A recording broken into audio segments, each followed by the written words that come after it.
My wife and I purchased this land in 2003.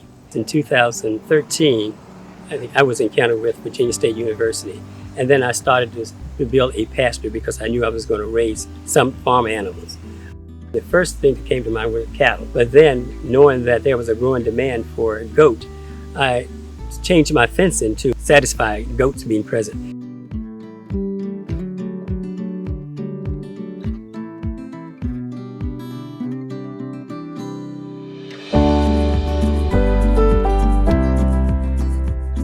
I have three main goals: maintain ownership of land from generation to generation, help preserve small family farming, ensure land doesn't become a liability, such as a tax burden.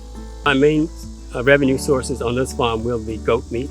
For the next generation, it will be goat meat and timber.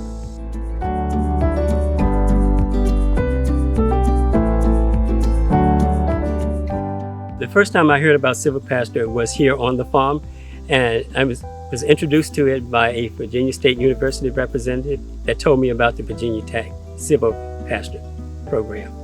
What interested me was that it would establish a shade for the livestock and pasture for the livestock.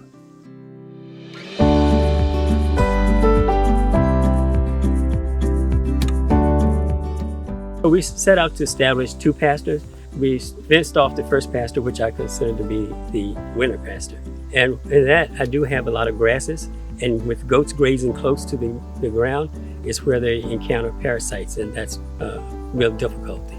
When I established the second pasture, which was the Silvopasture, it was with Virginia Tech, and they instituted Sericea lespedeza, which is a forage.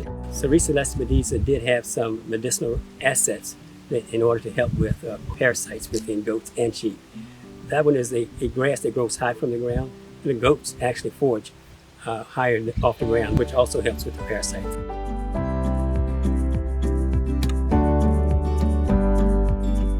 We do admire the trees. We like the shade of the trees. The livestock like the shade of the trees. So once we start thinning out the trees, we had to decide what we're going to do with the debris. And I asked if we could actually fill the ravine with that debris, and it did provide habitat for small wildlife and birds and butterflies. If there are any new farmers out there looking to actually purchase a farm or restart their farm, I would recommend that they get in contact with Virginia Tech to see some of the options for starting a silvopasture.